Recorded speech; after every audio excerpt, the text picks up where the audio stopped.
In 2021, Amazon released the first season of their adaptation of Robert Jordan's phenomenal fantasy book series, The Wheel of Time. It was, in many ways, a fairly faithful adaptation, all things considered. There were some elements left out, potentially to be picked up in the second series, and some things brought forward to adjust the pacing or concepts from later books by bringing them forwards to better explain the core world and main plot thread. It wasn't perfect, but it was the visual representation of Randall 4's world that fans had been waiting for.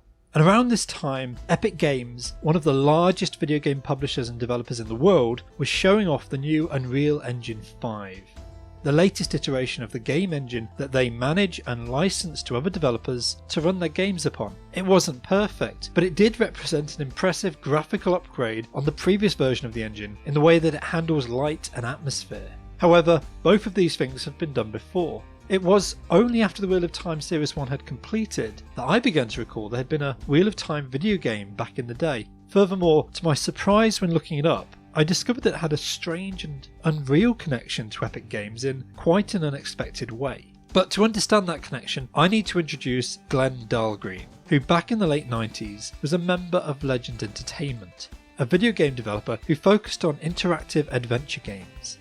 Around this time, he was handed a copy of the first book in the Wheel of Time saga, The Eye of the World, and he instantly fell in love with it. Dahlgreen convinced Legend to sponsor him writing an outline for the game adaptation of The Wheel of Time.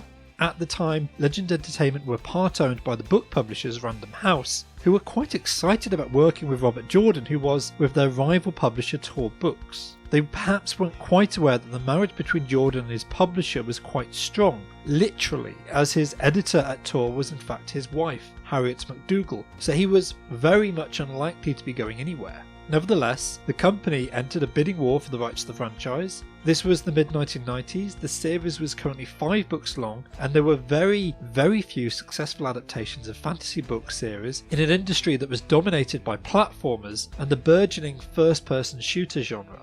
Legend Entertainment won the bidding war, but Robert Jordan, the author of the series, wanted to see exactly what they had planned before he gave his approval. Dahlgreen's initial plan was for an enormous fantasy world adventure, in the vein of what Legend Entertainment had done before, which would span the entirety of the franchise. He would loosely adapt the entire book series, providing multiple playable characters, and complete the series' apparent story arc by predicting where the story would go, ending with the protagonist Randall 4 facing off against the Dark One, the series' ultimate nemesis, and saving the day.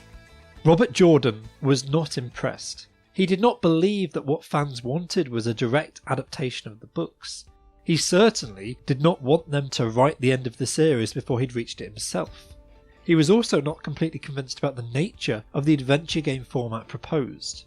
As a result, Legend went through many iterations of redevelopment on the premise of this game before they even began development. Eventually they pitched a new game featuring a new protagonist that could be set in the world of the Wheel of Time several hundred years before the events that Robert was depicting. Failing that, they could declare that the game took place in a portal world, an alternative reality concept that Robert had already alluded to in his series. Eventually, permission was granted with the encouragement from Robert Jordan that they should consider introducing a playable female protagonist. Regardless of what the marketing department at Legend thought about this, he thought that the idea that video game players were predominantly male was self-fulfilling.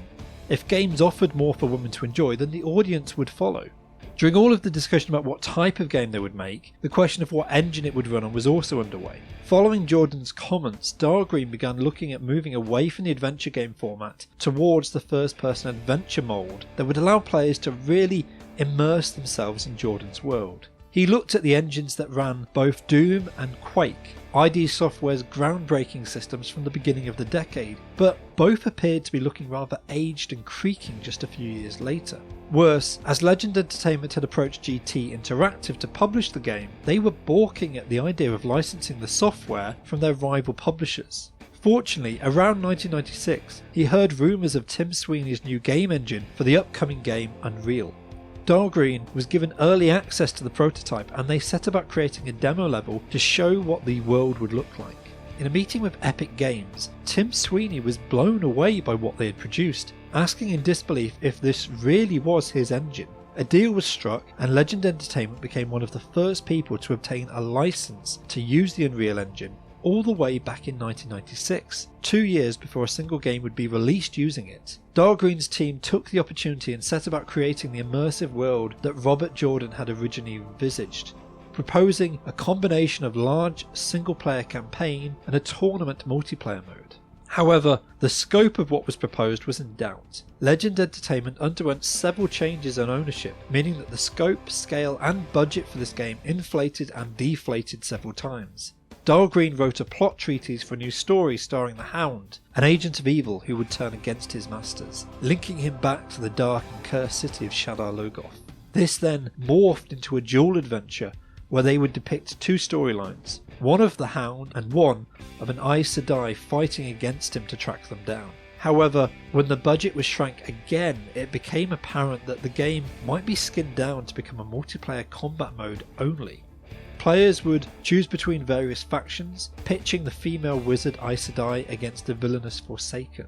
Dahlgreen fought against this, begging for an opportunity to slice everything unnecessary and present a single playable campaign that could be developed on a budget and on time. The solution was to remove the second protagonist campaign, the Hound character, and focus purely on Elena, the newly developed Aes Sedai who hunted him. He wrote a plot that would take her through Shadar Logoth in pursuit of the assassin, back to her home base of the White Tower to defend it against an invasion, and then out through the ways to the Forsaken Ishamael's fortress to retrieve the seals holding the Dark One in his prison, with a brief diversion through the Children of the Light stronghold to rescue her captive sisters bound for interrogation. It was a tour de force exploring most of the important factions of the world of the Wheel of Time without stepping on the storylines that Robert Jordan was telling in his books. Jordan was probably right to warn them off trying to adapt his tale, which was now on its 8th instalment, with 6 more books over a 14-year period still to go before his series would be posthumously completed on his behalf by fellow author Brandon Sanderson. The final game was incredibly well reviewed when it released. Whilst it wasn't the first game released following Unreal, it was one of the most accomplished. The script Dahlgreen had written presented the concept that the game would follow the first-person shooter concept with an array of magical spells instead of guns and ammo. The player would collect ter'angreal, magical artifacts that allow the user to create powerful weaves beyond their own normal potential, and to use the charges of these items in lieu of ammo.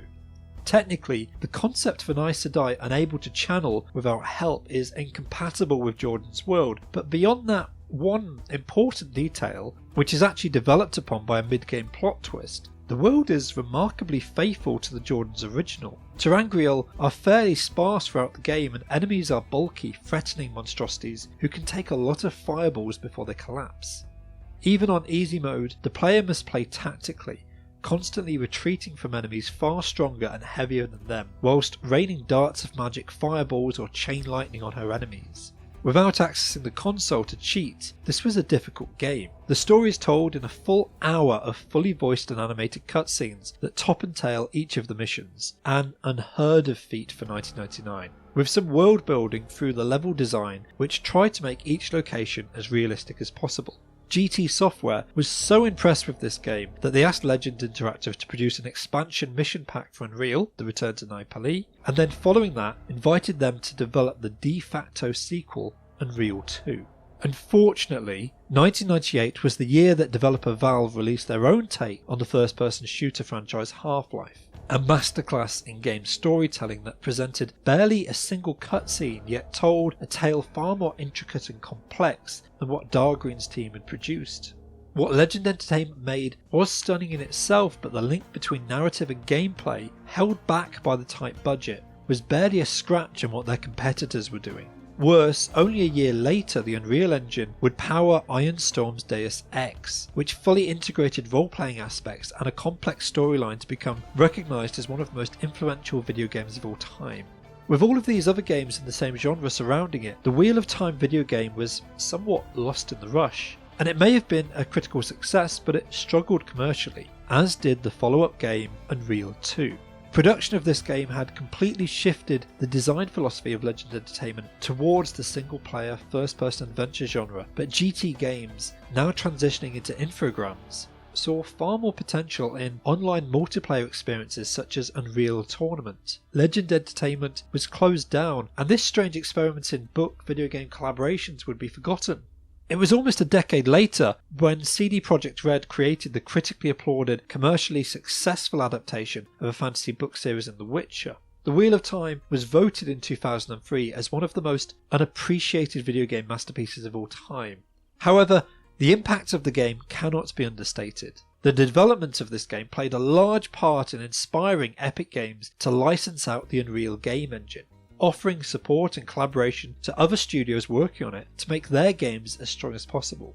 This became enormously profitable for them as they developed Unreal Engine 2, 3, 4, and in 2022 releasing Unreal Engine 5, which between them have powered hundreds of award-winning games and completely reshaped our industry. It would likely have happened eventually anyway, but without the meeting between Tim Sweeney and Glenn Dahlgreen, the company would not have set about aggressively self-promoting their software and offering the level of support they did to their customers, growing to become one of the largest publishers and storeholders in the entire video game industry in their own right. I'm not claiming that the Wheel of Time is by any means responsible for their success, but it did set them down this path.